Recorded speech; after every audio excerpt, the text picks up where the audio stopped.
और लवण। कौन सा चैप्टर? अम्ल, भस्म और लवण। अम्ल क्या होता है? तो अम्ल जो होता है इसका स्वाद कैसा होता है? खट्टा।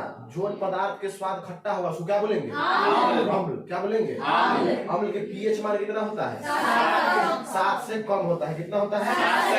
7 से कम। अम्ल जो है नीला लिटमस पत्र को क्या कर देगा? लाल कर देता है। एग्जाम में कई बार पूछ चुका है कि नीला लिटमस पत्र को लाल कौन कर देता है? अम्ल। फिर वो पूछ चुका है कि अम्ल का स्वाद कैसा होता है? खट्टा होता है। अम्ल जो है धातु से अभिक्रिया करता है तो क्या करता है? Hydrogen gas. कौन सा गैस उत्पन्न करता है? हाइड्रोजन गैस उत्पन्न करता है। फिर इसके बाद देखो, जैसे में एग्जांपल में कौन होगा? HCl, इसको बोलते हैं हाइड्रोजन क्लोराइड। क्या बोलते हैं? HBr, hydrogen bromide. क्या बोलेंगे? इसके बाद है CH3COO, इसको बोलेंगे एसिटिक एसिड। क्या बोलेंगे? चाहे इथेनोइक एसिड। कौन सा एसिड? इसके बाद देखो ई वाला देखो C2H5OH, इसको बोलते हैं इथेनॉल। क्या बोलते हैं? इथेनॉल। इसके बाद H2SO4 सल्फ्यूरिक अम्ल। क्या बोलते हैं इसको? Sulphuric acid. क्या बोलेंगे इसको? Sulphuric acid. एक बार बोलना नहीं। देखो अम्ल क्या होता है? हंसी लगता है थोड़ा। अम्ल क्या होता है? तो अम्ल है ऐसा पदार्थ है जिसका स्वाद कैसा होता है? खट्टा होता है। क्या होगा? खट्टा। खट्टा। अम्ल जो है, अम्ल के पीएच मान कितना होगा? 7 से कम। कितना होगा? 7 से कम। 7 से कम। फिर इसके बाद अम्ल जो है धातु से क्रिया करेगा तो क्या बनाएगा? हाइड्रोजन गैस उत्पन्न करता है। फिर इसके बाद इसका पीएच मान 7 से कम। एग्जाम्पल में इसे पूछेगा, बोलेगा बताइए इनमें से कौन अम्ल है, कौन भस्म है। फिर इसके बाद बताओ टाइप्स ऑफ एसिड। अम्ल जो है 2 प्रकार के होता है। अम्ल कई प्रकार के? एक होता है प्रबल अम्ल, एक होता है दुर्बल अम्ल। कौन सा अम्ल? प्रबल अम्ल किसको बोलते? इसको इंग्लिश में बोलते हैं स्ट्रॉन्ग एसिड। क्या बोलते हैं? और दुर्बल अम्ल को बोलते हैं वीक एसिड। कौन सा एसिड?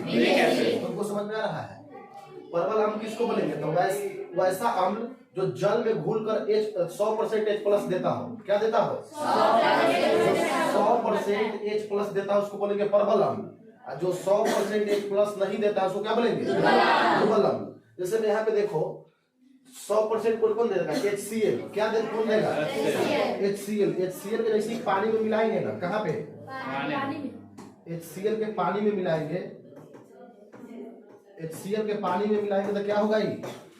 ये जो है टूट जाएगा H+ और Cl- में पूरा टूट जाएगा। हाइड्रोजन क्लोराइड को अगर पानी में मिलाएंगे तो H+ और क्लोरीन माइनस में टूट जाएगा। अच्छा H+ है तो कौन चार्ज? Plus charge. माइनस है Cl पर तो कौन चार्ज? Minus charge. कौन चार्ज? एक बात है हाइड्रोजन ब्रोमाइड। क्या है? इसको अगर जल के साथ करेंगे तो क्या होगा? अभी 100% टूट जाएगा। H+ और Br-। कितना? Br-। समझ रहे हो बात?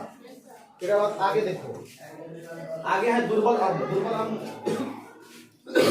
दुर्बल अम्ल किसको बोलेंगे? तो वह अम्ल जो 100% H+ नहीं देता हो। क्या नहीं देता हो? जैसे में CH3COOH। क्या बोलेंगे? CH3COOH जो है 100% जल में नहीं घुलेगा।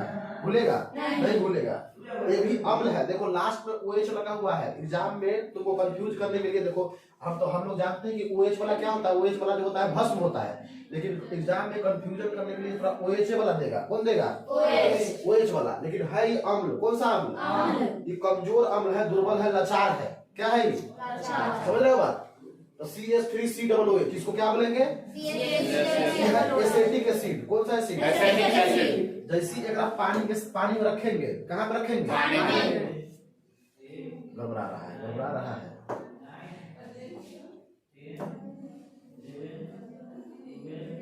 जैसी एक पानी के साथ रखेंगे CH3COOH, तो क्या होगा? ये जो है पूरा नहीं टूटेगा, 100% नहीं टूटेगा। CH3COO में टूट जाएगा, प्लस में H+ होगा। पूरा क्या नहीं? पूरा नहीं टूटेगा। समझ रहे हो? जो पूरा टूट जाए उसको क्या बोलते हैं? प्रबल अम्ल। क्या बोलेंगे? जो पूरा नहीं टूटा उसको क्या बोलेंगे? दुर्बल अम्ल। क्या बोलेंगे उसको? जैसे देखो C2H5COOH पूरा नहीं टूटेगा। H2CO3 इसका नाम है कार्बोनिक एसिड। कौन सा एसिड? कार्बोनिक अम्ल। एक बात है H3BO3 इसको बोलते हैं बोरिक एसिड। कौन सा एसिड? बोरिक अम्ल। कौन सा अम्ल? एग्जाम में क्वेश्चन क्या पूछ सकता है इस टॉपिक से? इनमें से कुछ बताइए इनमें से कौन दुर्बल अम्ल है?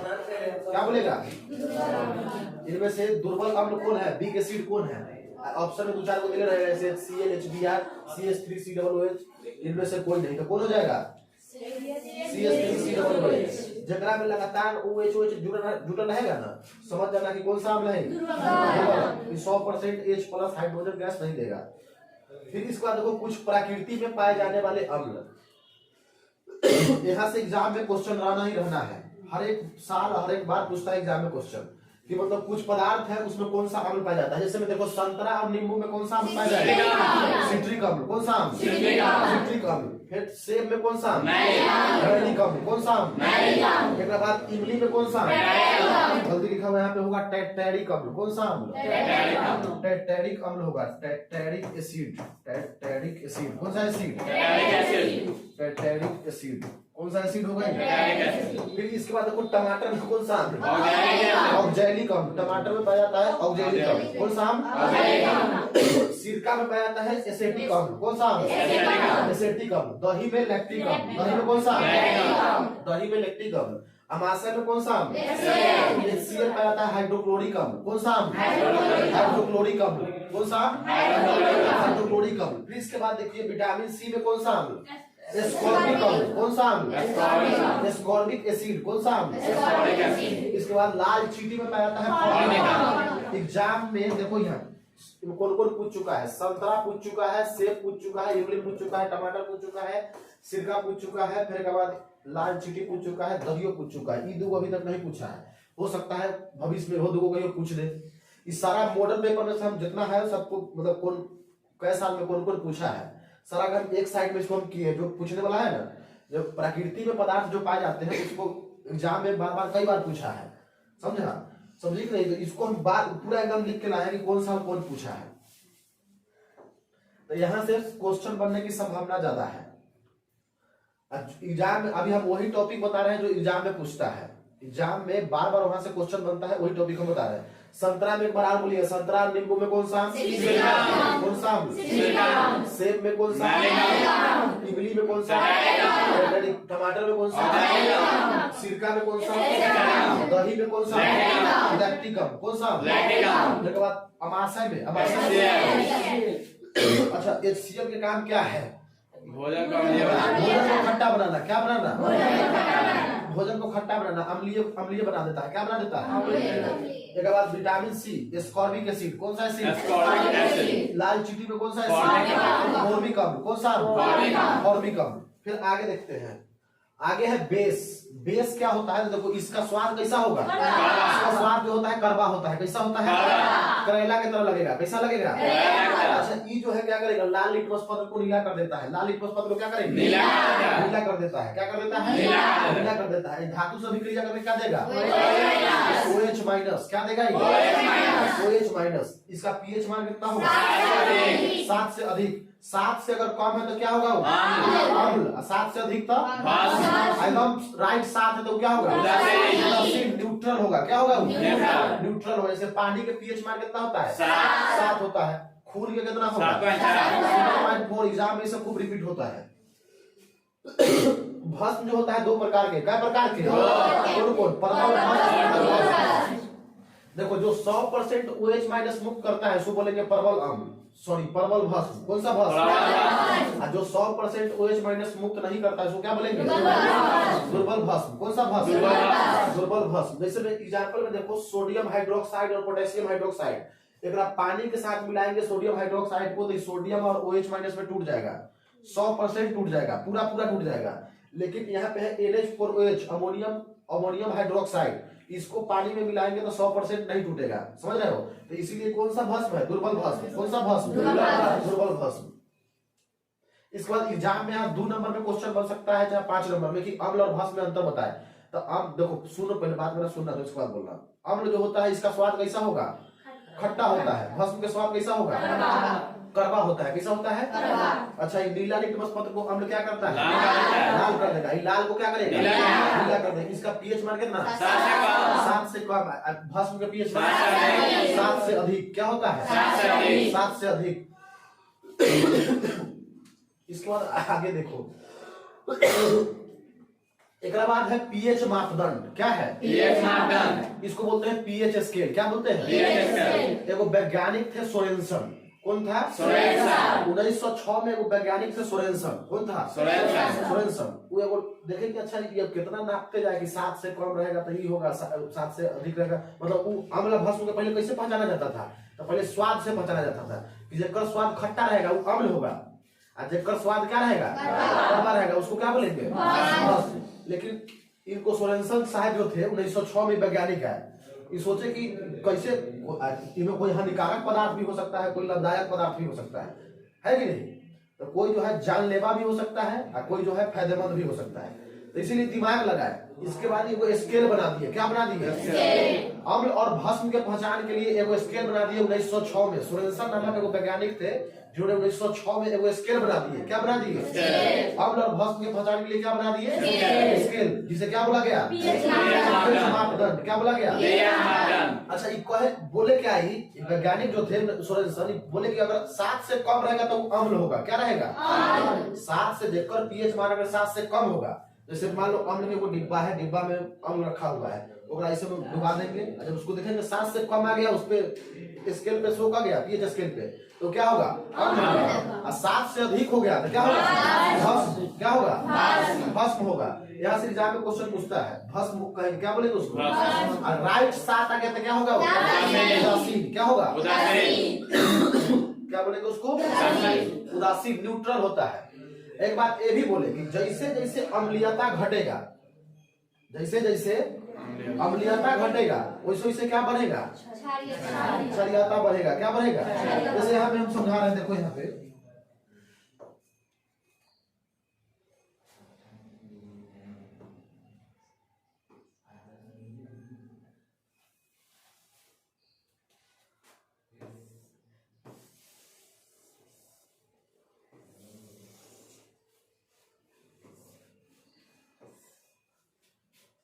यह 7 कितना है? 7 वाला क्या होगा? उदासीन। क्या होगा? उदासीन। अगर 7 से कम है तो क्या होगा? अम्ल। क्या होगा? अम्ल। अगर 7 से ज्यादा है तो क्या होगा? भस्म। क्या होगा? भस्म। क्या होगा? अच्छा ये बताओ 6 में अम्लीयता ज्यादा कि 5 में अम्लीयता ज्यादा? 5 में ज्यादा। जितना कम रहेगा उतना क्या होगा? ज्यादा अम्लीयता रहेगा। अच्छा 5 में अम्लीयता ज्यादा कि 4 में अम्लीयता ज्यादा? 4 में ज्यादा कि 3 में ज्यादा? 3 में अम्लीयता ज्यादा होगा। जो देखो जितना वैल्यू कम रहेगा पीएच के उतना ज्यादा अम्लीयता रहेगा। समझ रहे हो बात? एग्जाम में ऐसा क्वेश्चन इस बार भी पूछा है सेंट्रल एग्जाम में, इसके बाद आने वाले एग्जाम में भी पूछेगा कि जितना कम रहेगा, ऐसा ऑप्शन दे रहेगा तुमको, बताइए इनमें से कौन अम्ल है। जैसे ऑप्शन दे देगा, मान लो 2 3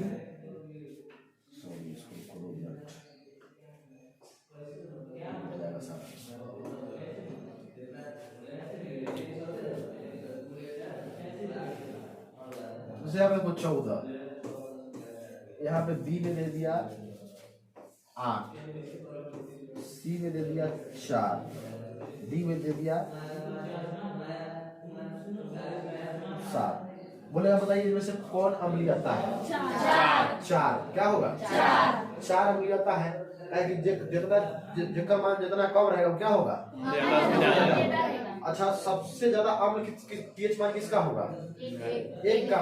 1 ज्यादा अम्लीयता होगा 2 से। 1 जो है कितना अम्लीयता होगा? ज्यादा होगा 2 से। और 3 ज्यादा होगा किससे? 2 से। 4 से। किससे? 4 से। समझ रहे हो बात? इसके बाद देखो शुद्ध जल के पीएच मान कितना होगा? 7। खून के पीएच मान कितना? 7.4। कितना? 7.4। एक बाद यूरिन मूत्र के पीएच मान कितना? 4.8 से लेके 1 तक होता है। कितना होता है? 4.8 से लेके। एक बाद अम्लीय वर्षा, इसका पीएच मान कितना होता है? 5.6। कितना होता है? 5.6। एक बाद पसीना के पीएच मान 4.5। आंसू के पीएच मान 7.3। कितना होगा? 7.3। पीत के पीएच मान 7.5। दूध के पीएच मान होगा 6.5। कितना होगा? 6.5। एक बाद पीएच के फार्मूला होता है लॉग बटा 1 प्लस एच मतलब होता है सांद्रण। क्या होता है? एच प्लस की सांद्रण। क्या होगा? अब यहाँ से क्वेश्चन और बन सकता है। एग्जाम में देखो कौन पूछ चुका है, एग्जाम में ये पूछ चुका है। शुद्ध जल का पीएच मान 7 होता है, पूछ चुका है। रक्त पूछ चुका है कई बार। एक बाद अम्लीय वर्षा पूछ चुका है, पित्त पूछ चुका है। ये लगभग 1 2 3 4 लगभग 4 को पूछ चुका है।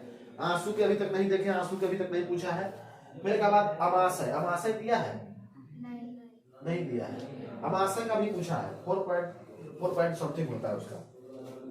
अमाशय का भी क्या होता है? 4 पॉइंट कुछ होता है उसका। एग्जैक्ट वैल्यू हमको याद नहीं है, 4 पॉइंट कुछ होता है। 4.6 है तो 4.6 होगा। इसके बाद देखो दैनिक जीवन में पीएच का महत्व। दैनिक जीवन में पीएच का प्रयोग कहाँ कहाँ किया जाता है? तो पहला है पाचन तंत्र में किया जाता है। कहाँ पे? दूसरा है थकान के समय मांसपेशियां उत्पन्न करने में किया जाता है। कहाँ पे किया जाता है? मांसपेशियां को उत्पन्न करना है तो किसका प्रयोग किया जाएगा? पीएच का प्रयोग किया जाता है। दैनिक जीवन में पीएच का महत्व। तो पहला है पाचन तंत्र में किया जाता है। कहाँ पे किया जाएगा?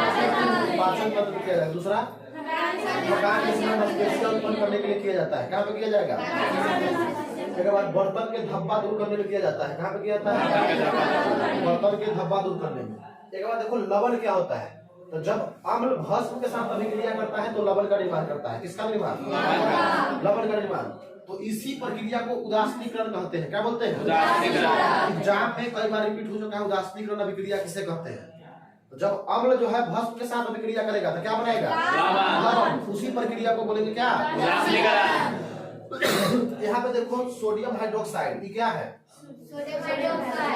ये है क्या? अम्ल है कि भस्म है? भस्म है। कहेंगे लास्ट में OH लगल है। जब लास्ट में OH लगल रहेगा उसको क्या बोलेंगे? भस्म। क्या बोलेंगे? भस्म। देखो अगर लास्ट में OH लगल है तो ये है भस्म। बेस है। क्या है? बेस। एक बाद है HCl। क्या है? HCl क्या है? जब ये दोनों को मिलाएंगे तो क्या बन जाएगा? NaCl जो है लवण है। क्या है? लवण है। एक बाद H2O जल का निर्माण हो जाएगा। समझ रहे हो बात? तो क्या बोल रहा है क्वेश्चन में? उदासीनीकरण किसको बोलेंगे? तो जब अम्ल को भस्म के साथ अभिक्रिया कराते हैं तो क्या बनेगा?